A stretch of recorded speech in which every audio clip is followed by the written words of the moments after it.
നമസ്കാരം, ന്യൂസ് 18 എക്സ്പ്രസിലേക്ക് സ്വാഗതം. കോഴിക്കോട് നിപ ബാധിച്ച 12 വയസ്സുകാരൻ മരിച്ചു. സ്വകാര്യ ആശുപത്രിയിൽ ചികിത്സയിലായിരുന്ന കുട്ടിയാണ് മരിച്ചത്. പൂനെ വൈറോളജി ഇൻസ്റ്റിറ്റ്യൂട്ടിൽ നിന്നുള്ള 3 സാമ്പിളുകളും പോസിറ്റീവാണെന്ന് ആരോഗ്യമന്ത്രി വീണ ജോർജ്. അടിയന്തര കർമ്മ പദ്ധതിയുമായി ആരോഗ്യവകുപ്പ്. ആശങ്കപ്പെടേണ്ട സാഹചര്യമില്ലെന്ന് ആരോഗ്യമന്ത്രി. കുട്ടിയുമായി സമ്പർക്കമുള്ളവരെ നിരീക്ഷണത്തിലാക്കി. കണ്ണൂർ, മലപ്പുറം ജില്ലകളിൽ ജാഗ്രത പുലർത്താൻ നിർദ്ദേശം.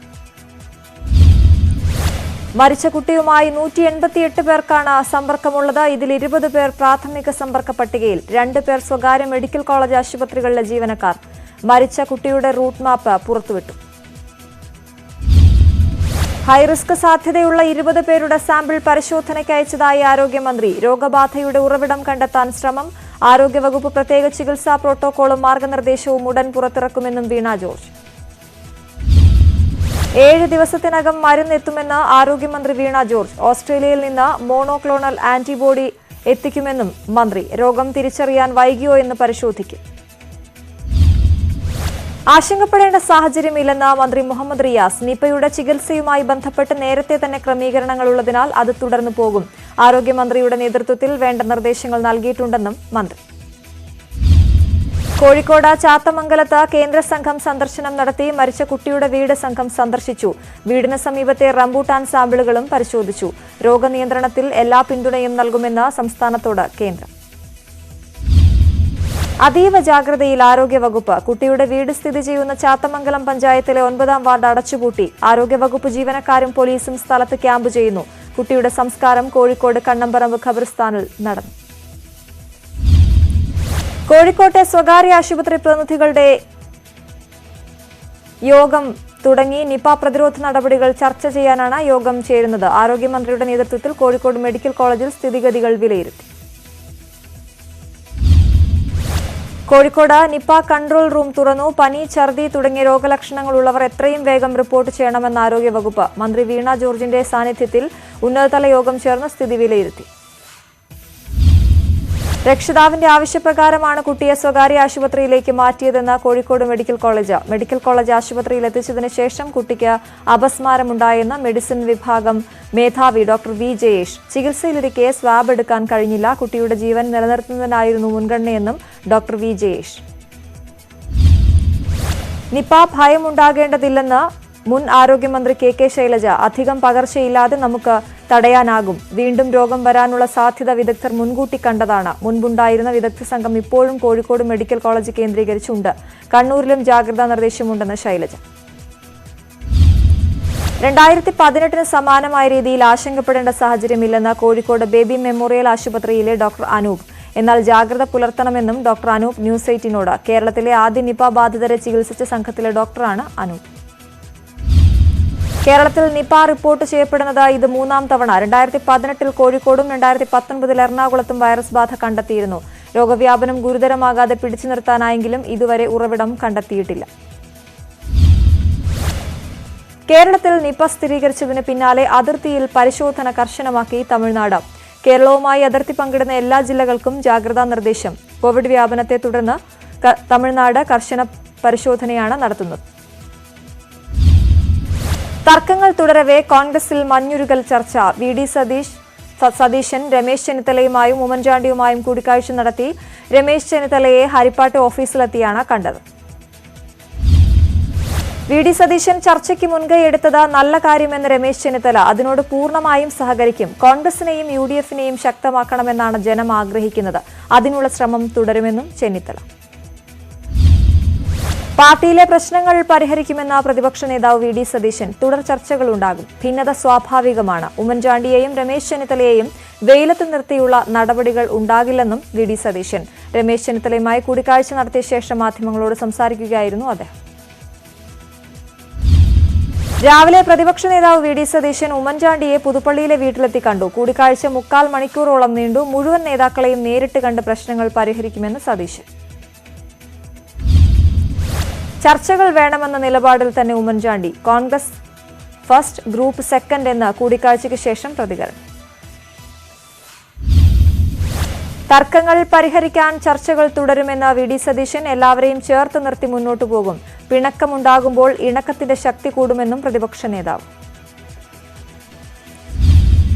കൂടുതൽ നേതാക്കളുമായി ചർച്ച നടത്തി വി.ഡി. സതീശൻ. തിരുവഞ്ചൂർ രാധാകൃഷ്ണനെയും സതീശൻ വീട്ടിലെത്തി കണ്ടു. നിലവിലെ സാഹചര്യങ്ങൾ ചർച്ച ചെയ്ത നേതാക്കൾ. യു.ഡി.എഫ് നേതൃയോഗം നാളെ ചേരും. പ്രശ്നപരിഹാരത്തിന് കോൺഗ്രസിൽ അവസാനവട്ട ശ്രമങ്ങൾ. ആഭ്യന്തര പ്രതിസന്ധിക്കിടെ മുസ്ലിം ലീഗ് നേതാക്കളും യോഗത്തിനെത്തും. ആർ.എസ്.പിയും പങ്കെടുക്കും. തിരുവഞ്ചൂരും ഉമ്മൻചാണ്ടിയും തമ്മിലുള്ള ഭിന്നത പരസ്യമായത് കോട്ടയത്തെ കോൺഗ്രസ് രാഷ്ട്രീയത്തിലും നിർണായകം. പരമ്പരാഗത ശക്തി കേന്ദ്രമായ കോട്ടയത്ത് പരമാവധി ജില്ലാ നേതാക്കളെ ഒപ്പം നിർത്താൻ ഇരുവിഭാഗവും. ഐ ഗ്രൂപ്പുമായി ചേർന്ന് പ്രവർത്തിക്കുന്നതിൽ എ ഗ്രൂപ്പിൽ അതൃപ്തി. തനിക്ക് ഒരു ഗ്രൂപ്പുമില്ലെന്ന് Kozhikode DCC president K Praveenkumar. തനിക്ക് മുരളീധരൻ ഉൾപ്പെടെ എല്ലാവരുടെയും പിന്തുണയുണ്ട്. പ്രതിപക്ഷ നേതാവ് ഉമ്മൻചാണ്ടിയെ സന്ദർശിച്ചതോടെ കോൺഗ്രസിലെ പകുതി പ്രശ്നങ്ങൾ പരിഹരിച്ചു കഴിഞ്ഞു. തിരിച്ചു വരണമോ എന്ന് കെ.പി. അനിൽകുമാറാണ് തീരുമാനിക്കേണ്ടതെന്നും പ്രവീൺകുമാർ. സർ മാഡം വിളികൾ ഒഴിവാക്കിക്കൊണ്ടുള്ള പാലക്കാട് മാത്തൂർ പഞ്ചായത്തിന്റെ തീരുമാനം ഏറ്റെടുത്ത് കെ.പി.സി.സി. കോൺഗ്രസ് ഭരിക്കുന്ന പഞ്ചായത്തുകളിൽ ഈ മാറ്റം നടപ്പാക്കണമെന്ന് കെ.പി.സി.സി പ്രസിഡന്റ് കെ. സുധാകരൻ ഡി.സി.സികൾക്ക് നിർദ്ദേശം നൽകി. ഈ തീരുമാനം മാതൃകാപരമാണെന്നും സുധാകരൻ. സംസ്ഥാനത്ത് ഇന്ന് 26,701 പേർക്ക് കോവിഡ്. 74 മരണം സ്ഥിരീകരിച്ചു. ആകെ മരണസംഖ്യ 21,496 17.17 ടെസ്റ്റ് പോസിറ്റിവിറ്റി നിരക്ക്. 296 തദ്ദേശ സ്വയംഭരണ പ്രദേശങ്ങളിൽ WIPR 7 മുകളിലാണ്. സംസ്ഥാനത്ത് വാക്സിൻ ക്ഷാമം രൂക്ഷം. മിക്ക ജില്ലകളിലും കുത്തിവയ്പ് മുടങ്ങി. 10 ലക്ഷത്തോളം ഡോസ് വാക്സിൻ എത്തുമെന്ന് കേന്ദ്രം. രാജ്യത്ത് ഇന്നലെ കോവിഡ് ബാധിച്ചത് 42,766 പേർക്ക്. കോവിഡ് കേസുകളിൽ 3/2 കേരളത്തിൽ. രാജ്യത്തെ രോഗമുക്തി നിരക്ക് 97.42% എന്ന് കേന്ദ്രം. വാക്സിനേഷനിൽ ഇന്ത്യയ്ക്ക് വീണ്ടും നേട്ടം. എല്ലാ G7 രാജ്യങ്ങളിലുമായി നൽകിയതിലും അധികം വാക്സിനേഷൻ രാജ്യത്ത് നടന്നു. കഴിഞ്ഞ മാസം മാത്രം 18 കോടി ഡോസ് വാക്സിൻ വിതരണം ചെയ്തു. 10 കോടിയിൽ പരം ഡോസ് വാക്സിൻ മാത്രമാണ് America, Britain, France, Germany, Japan, Italy, Canada എന്നീ രാജ്യങ്ങളിൽ വിതരണം ചെയ്തത്. ഉത്തർപ്രദേശിൽ ആശങ്കയായി ഡെങ്കിപ്പനി പടരുന്നു. ഇതുവരെ മരണം 100 ഫിറോസാബാദിൽ ഡെങ്കിപ്പനി ബാധിച്ച് മരിച്ചത് 40 കുട്ടികൾ. പ്രദേശം സന്ദർശിച്ച സ്ഥിതി വിലയിരുത്തി കേന്ദ്ര സംഘം. തമിഴ്നാട്ടിൽ 10ാം ക്ലാസ് പൂർത്തിയാക്കിയ കുട്ടികൾക്ക് കേരളത്തിൽ തുടർ പഠനം മുടങ്ങുന്നതിൽ ഇടപെട്ട വിദ്യാഭ്യാസ മന്ത്രി. തമിഴ്നാട്ടിൽ പഠിച്ച കുട്ടികൾക്ക് കേരളത്തിൽ തുടർ പഠന സൗകര്യം ഒരുക്കുമെന്ന് വി. ശിവൻകുട്ടി. കുട്ടികൾ നേരിടുന്ന പ്രതിസന്ധിയെ സർക്കാർ ഗൌരവത്തോടെയാണ് കാണുന്നതെന്നും മന്ത്രി. ന്യൂസ് 18 വാർത്തയെ തുടർന്നാണ് വി. ശിവൻകുട്ടിയുടെ ഇടപെടൽ. നീണ്ട നാളുകൾക്ക് ശേഷം INL തർക്കത്തിന് പരിഹാരമായി ഒന്നിച്ചു പോകാൻ ഇരുവിഭാഗവും തീരുമാനിച്ചു. പരിഹാരമുണ്ടായത് കാന്തപുരം AP അബൂബക്കർ മുസ്ലിയാരുടെ മധ്യസ്ഥതയിലുള്ള ചർച്ചയിൽ പങ്കെടുത്തത് AP അബ്ദുൾ വഹാബും കാസിം ഇരിക്കൂറും. പിരിച്ചുവിട്ടവരെ തിരിച്ചെടുക്കും. മെമ്പർഷിപ്പ് ക്യാമ്പയിന് സംയുക്ത കമ്മിറ്റി രൂപീകരിക്കാനും തീരുമാനം. പാർട്ടിയിലെ പ്രശ്നം പരിഹരിച്ചതായി അബ്ദുൾ വഹാബ്. പഴയ സ്ഥിതി തുടരും. ഒറ്റക്കെട്ടായി മുന്നോട്ടു പോകും. സംഭവിച്ച പ്രശ്നങ്ങൾ ദൗർഭാഗ്യകരം. പ്രശ്നം പരിഹരിച്ചത് കാന്തപുരം ഇടപെട്ടാണെന്നും അബ്ദുൾ വഹാബ് ന്യൂസ് 18നോട്. മുസ്ലിം ലീഗ് നേതൃത്വത്തെ വിമർശിക്കുന്ന ഓഡിയോ സന്ദേശം പുറത്തായതിൽ വിശദീകരണവുമായി സംസ്ഥാന സെക്രട്ടറി ഷാഫി ചാലിയം. ശബ്ദ സന്ദേശം തന്റേതു തന്നെ, എന്നാൽ മാസങ്ങൾക്ക് മുമ്പത്തെയാണിതെന്ന് ഷാഫി. പരാതി പാർട്ടി കേട്ട് പരിഹരിച്ചിരുന്നു. ഇപ്പോൾ ശബ്ദരേഖ പുറത്തുവന്നതിന് പിന്നിൽ പാർട്ടിയുടെ ശത്രുക്കളാണെന്നും ഷാഫി. സിറോ മലബാർ സഭയിലെ കുർബാന ഏകീകരണത്തിനെതിരായ വിശ്വാസികളുടെ പ്രതിഷേധത്തിൽ സംഘർഷം. സിനഡ് തീരുമാനങ്ങൾ അടങ്ങിയ കർദിനാളിന്റെ ഇടയലേഖനം വായിച്ചപ്പോൾ ഒരു വിഭാഗം തടസ്സപ്പെടുത്തി. സംഘർഷമുണ്ടായത് ആലുവ പ്രസന്നപുരം പള്ളിയിൽ. കുർബാന ഏകീകരണത്തെ എതിർക്കുന്നവർ അൾത്താരയുടെ ഭാഗത്തെത്തി പ്രതിഷേധിച്ചു. പള്ളിക്ക് പുറത്ത് വിശ്വാസികൾ ഇടയലേഖനം കത്തിച്ചു. എതിർപ്പുണ്ടെങ്കിലും സഭാ നേതൃത്വത്തിന്റെ നിർദ്ദേശങ്ങളുമായി മുന്നോട്ടു പോകുമെന്ന് പള്ളി വികാരി. സഭയുടെ തീരുമാനം അനുസരിച്ചുള്ള അറിയിപ്പ് പള്ളികളിൽ വായിക്കേണ്ടതാണെന്ന് ഫാദർ സെലസ്റ്റിൻ ഇഞ്ചിക്കൽ. ഒരു വിഭാഗം വൈദികർ കാര്യങ്ങൾ തെറ്റിദ്ധരിപ്പിക്കുന്നതാണ് പ്രശ്നങ്ങൾക്ക് കാരണമെന്നും വികാരി. ഇരിങ്ങാലക്കുട സെന്റ് തോമസ് കത്തീഡ്രലിലും ഇടയലേഖനം വായിച്ചു. രൂപത ബിഷപ്പ് മാർ പോളി കണ്ണൂകാരനാണ് ഇടയലേഖനം വായിച്ചത്. നവംബർ 28 മുതൽ പുതിയ കുർബാന രീതി സഭയിലെ പള്ളികളിൽ നടപ്പാക്കണമെന്ന് ഇടയലേഖനത്തിൽ ആവശ്യം. ബസ് സ്റ്റാൻഡിൽ മദ്യവിൽപ്പനശാല തുറന്നാൽ സാമൂഹ്യ വിപത്തിലേക്ക് നീങ്ങുമെന്ന് കോൺഗ്രസ് നേതാവ് VM സുധീരൻ. മദ്യം കുടിപ്പിക്കാത്തവരെ നിർബന്ധിച്ച് കുടിപ്പിക്കുകയാണ് സർക്കാർ രീതി. കോടതിയുടെ ഭാഗത്തു നിന്നും പുനർചിന്തയുണ്ടാകണം. കോടതി മദ്യവിപണത്തെ പ്രോത്സാഹിപ്പിക്കുന്ന നടപടി എടുക്കരുതെന്നും സുധീരൻ.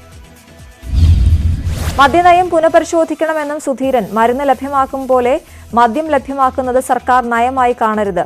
കോടതി വിധി മറയാക്കിയാണ് സർക്കാർ നീക്കമെന്നും സുധീരൻ. കെഎസ്ആർടിസി സ്റ്റാൻഡുകളിലെ മദ്യവിൽപ്പനയെ അനുകൂലിച്ച K B. Ganesh Kumar MLA. KSRTC എങ്ങനെയെങ്കിലും രക്ഷപ്പെടട്ടെ. കൊട്ടാരക്കര പ്രൈവറ്റ് സ്റ്റാൻഡിൽ ഇപ്പോൾ തന്നെ ബെവ്കോ ഔട്ട്ലെറ്റ് ഉണ്ട്. ആരും സ്ത്രീകളെ ആക്രമിക്കുന്നില്ലല്ലോ എന്നും ഗണേഷ് കുമാർ. ടോക്കിയോ പാരാലിമ്പിക്സിൽ ഇന്ത്യക്ക് 5ാം സ്വർണം. ബാഡ്മിന്റൺ SHR പുരുഷ വിഭാഗത്തിൽ കൃഷ്ണ നാഗർ സ്വർണം നേടി.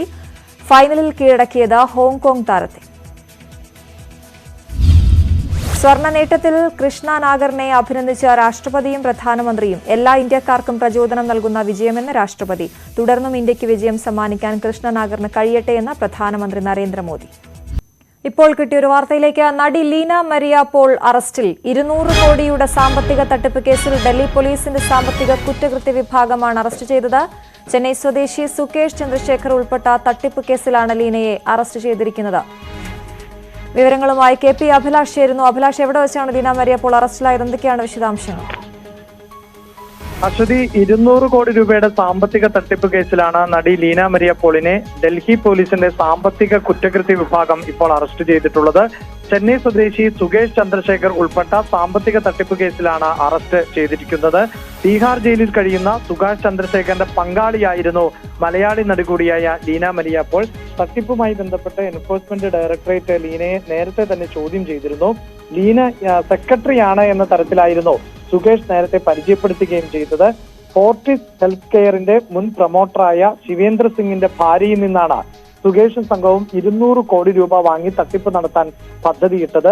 വായ്പാ തട്ടിപ്പ്, കള്ളപ്പണം വെളുപ്പിക്കൽ തുടങ്ങിയ കുറ്റങ്ങൾക്ക് ജയിലിൽ കഴിയുന്ന ശിവേന്ദ്ര സിംഗിനെയും സഹോദരൻ മൽവീന്ദർ മോഹൻ സിംഗിനെയും പുറത്തിറക്കാൻ 200 കോടി രൂപ ആവശ്യപ്പെടുകയായിരുന്നു. ഇതേ തുടർന്ന് ആഭ്യന്തര മന്ത്രാലയത്തിലെ ഉദ്യോഗസ്ഥനാണ് എന്ന് പരിചയപ്പെടുത്തിക്കൊണ്ടായിരുന്നു തട്ടിപ്പ് നടത്തിയത്. കാനറ ബാങ്കിന്റെ ചെന്നൈ അമ്പത്തൂർ ശാഖയിൽ നിന്ന് 19 കോടി രൂപയും വസ്ത്രവ്യാപാരിയെ കബളിപ്പിച്ചുകൊണ്ട് 62.47 ലക്ഷം രൂപയും തട്ടിയെടുത്ത ഒരു കേസിൽ 2013 ലീനയെയും അതോടൊപ്പം തന്നെ സുകേഷിനെയും അറസ്റ്റ് ചെയ്തിരുന്നു. കേരളത്തിലും ലീന മരിയ പോളുമായി ബന്ധപ്പെട്ട ഒരു കേസ് നിലനിൽക്കുന്നുണ്ട്. അത് സുകാഷ് തീഹാർ ജയിലിലായതിനു ശേഷം കടവന്ത്രയിൽ ആരംഭിച്ച ബ്യൂട്ടി പാർലറിൽ രവി പൂജാരിയുടെ അധോലോക സംഘം വെടിവെപ്പ് നടത്തിയെന്നുള്ളതാണ് കേസ്. ഇങ്ങനെ നിരവധി കേസുകളാണ് നിലവിൽ ഉള്ളത്. അതിനിടയിലാണ് പുതിയൊരു കേസിൽ കൂടി ഡൽഹി പോലീസിന്റെ അറസ്റ്റ് ഉണ്ടായിട്ടുള്ളത്. ശരി, 200 കോടി രൂപയുടെ സാമ്പത്തിക തട്ടിപ്പ് കേസിൽ നടി ലീന മരിയ പോൾ അറസ്റ്റിലായിരിക്കുന്നു. KP അഭിലാഷാണ് ഡൽഹിയിൽ നിന്നും വിശദവിവരങ്ങൾ നൽകിയത്. സിനിമാ താരം ബാലയുടെ വിവാഹ സത്കാരം തൃശൂരിൽ നടന്നു. കുന്നംകുളം സ്വദേശിയായ എലിസബത്താണ് വധു. തൃശൂരിലെ സ്വകാര്യ ഹോട്ടലിലായിരുന്നു ചടങ്ങ്. കോവിഡ് പ്രോട്ടോകോൾ പാലിച്ചു നടന്ന ചടങ്ങിൽ സിനിമാ മേഖലയിലെ നിരവധി പേർ പങ്കെടുത്തു. നിയമസഭാ തെരഞ്ഞെടുപ്പുകൾ മുന്നിൽ കണ്ടുള്ള കർഷകരുടെ മഹാപഞ്ചായത്ത് മുസഫർ നഗറിൽ ചേർന്നു. മിഷൻ UP, പഞ്ചാബ്, ഉത്തരാഖണ്ഡ് എന്നിവ ഔദ്യോഗികമായി ഉദ്ഘാടനം ചെയ്തു. മുസഫർ നഗറിലെ GIC മൈതാനത്ത് എല്ലാ കർഷക സംഘടനകളുടെയും നേതാക്കൾ പങ്കെടുത്തു. അധ്യാപക ദിനത്തിൽ മുൻ രാഷ്ട്രപതി ഡോക്ടർ S. രാധാകൃഷ്ണനെ അനുസ്മരിച്ച് രാഷ്ട്രപതി രാംനാഥ് കോവിന്ദ്. ലോകമെങ്ങും അറിയപ്പെടുന്ന തത്വചിന്തകനും പണ്ഡിതനുമായിരുന്നു ഡോക്ടർ രാധാകൃഷ്ണൻ എന്ന രാഷ്ട്രപതി. അധ്യാപകൻ എന്ന നിലയിൽ അദ്ദേഹം വ്യക്തിമുദ്ര പതിപ്പിച്ചെന്നും രാംനാഥ് കോവിന്ദ്. അഫ്ഗാനിസ്ഥാനിലെ പൻഷീറിൽ 600-ലേറെ താലിബാൻ ഭീകരർ കൊല്ലപ്പെട്ടെന്ന് പ്രതിരോധ സേന. പിടികൂടുകയും കീഴടങ്ങുകയും ചെയ്ത തീവ്രവാദികൾ 600-ലേറെ ഉണ്ടെന്നും സേന. അഫ്ഗാനിസ്ഥാനിൽ വനിതാ സാമൂഹ്യ പ്രവർത്തകരുടെ പ്രതിഷേധം തുടരുന്നു. അവകാശങ്ങൾ സംരക്ഷിക്കണമെന്നാവശ്യപ്പെട്ടാണ് സമരം. താലിബാൻ നടത്തിയ ഘോഷവെടിവയ്പിൽ മരണം 20 കടന്നു. US state secretary Antony Blinken Taliban നേതാക്കളുമായി ദോഹയിൽ കൂടിക്കാഴ്ച നടത്തും. പാകിസ്ഥാനിൽ ചാവേർ ആക്രമണത്തിൽ 3 പാരാമിലിറ്ററി ജീവനക്കാർ കൊല്ലപ്പെട്ടു. 20 പേർക്ക് പരിക്ക്. ബലൂചിസ്ഥാനിലെ മാസ്തങ് ജില്ലയിൽ ക്യൂർട്ടയിലാണ് സ്ഫോടനം. തെഹ്രിക് എ താലിബാൻ ആക്രമണത്തിന്റെ ഉത്തരവാദിത്വം ഏറ്റെടുത്തു. തിരുവനന്തപുരം പൂന്തുറയിൽ വീട് കയറി യുവതിയെ മർദ്ദിച്ചു. പൂന്തുറ സ്വദേശി ആമിനയ്ക്കാണ് മർദ്ദനമേറ്റത്. അയൽവാസികൾ തമ്മിലുള്ള തർക്കമാണ് കാരണം. സുധീർ, നൌഷാദ് എന്നിവർക്കെതിരെ പോലീസ് കേസെടുത്തു. തിരുവനന്തപുരം ISROയിലേക്കുള്ള കാർഗോ വാഹനം നാട്ടുകാർ തടഞ്ഞു. നോക്കുകൂലി ആവശ്യപ്പെട്ടാണ് സൗത്ത് തുമ്പയിൽ വാഹനം തടഞ്ഞത്. അതേസമയം നോക്കുകൂലി ആവശ്യപ്പെട്ടിട്ടില്ലെന്നും നാട്ടുകാരായ തൊഴിലാളികളെ കൊണ്ട് ലോഡ് ഇറക്കണമെന്നാണ് ആവശ്യപ്പെട്ടതെന്നും ഇടവക വികാരി. സംഭവത്തിൽ നടപടിയെടുക്കാൻ ജില്ലാ ലേബർ ഓഫീസർക്ക് നിർദ്ദേശം നൽകി. പൂർണ്ണമായും യന്ത്രസഹായത്തോടെയാണ് ഉപകരണങ്ങളുടെ കയറ്റിറക്ക് നടക്കുന്നതെന്ന പ്രൊജക്ട് കൺസൾട്ടന്റ് രാജേശ്വരി. ജോലിയില്ലാതെ കൂലി കൊടുക്കാൻ കഴിയില്ല. 3 പേരുടെ സേവനം മാത്രമാണ് ആവശ്യം. ഇനിയും പ്രതിഷേധമുണ്ടാവുകയാണെങ്കിൽ വാഹനം ഉപേക്ഷിച്ചു പോവുകയല്ലാതെ വേറെ നിവൃത്തിയില്ലെന്നും രാജേശ്വരി. ടോക്കിയോ ഒളിമ്പിക്സിൽ രാജ്യത്തിന്റെ അഭിമാനമുയർത്തിയ മലയാളി താരങ്ങളെ മലപ്പുറം ജില്ലാ പഞ്ചായത്ത് ആദരിച്ചു. ജില്ലാ പഞ്ചായത്ത് കോൺഫറൻസ് ഹാളിൽ നടന്ന പരിപാടി നിയമസഭാ സ്പീക്കർ MP രാജേഷ് ഉദ്ഘാടനം ചെയ്തു. PR ശ്രീജേഷിന് ജില്ലാ പഞ്ചായത്ത് പ്രഖ്യാപിച്ച 1 ലക്ഷം രൂപയും Olympian KT Irfan, MP Jabir എന്നിവർക്കുള്ള 50,000 രൂപയും സ്പീക്കർ കൈമാറി.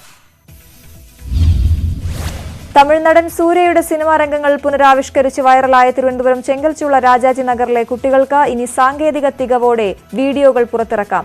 നടൻ ജയകൃഷ്ണൻ കോളനിയിലെത്തി മിനി പ്രൊഡക്ഷൻ യൂണിറ്റ് സമ്മാനമായി നൽകി. ഇടുക്കി പണിക്കൻകുടിയിൽ കൊല്ലപ്പെട്ട സിന്ധുവിന്റെ മരണം ക്രൂരമർദ്ദനത്തെ തുടർന്ന് എന്ന് പോസ്റ്റ്മോർട്ടത്തിലെ പ്രാഥമിക റിപ്പോർട്ട്. വാരിയെല്ലുകൾ പൊട്ടിയതായും ശ്വാസം മുട്ടിച്ച് കൊന്നതായുമാണ് ലഭിക്കുന്ന വിവരമെന്ന് പോലീസ്. കൂടുതൽ വിവരങ്ങൾ പൂർണ്ണമായ റിപ്പോർട്ട് വന്ന ശേഷമേ സ്ഥിരീകരിക്കാനാകൂ. പണിക്കൻകുടിയിലെ കൊലപാതകത്തിൽ 1-ൽ കൂടുതൽ പേരുടെ പങ്ക് തള്ളിക്കളയാനാകില്ലെന്ന് പോലീസ്. പ്രതി ബിനോയ് തമിഴ്നാട്ടിലേക്ക് കടന്നിട്ടുണ്ടോ എന്ന് സംശയം. 3 സംഘമായി അന്വേഷണം ആരംഭിച്ചു. നാളെ വീണ്ടും പോലീസ് സ്ഥലത്ത് പരിശോധന നടത്തും. News 18 എക്സ്പ്രസ് പൂർണ്ണമാകുന്നു. കൂടുതൽ വാർത്തകൾക്ക് Malayalam.news18.com.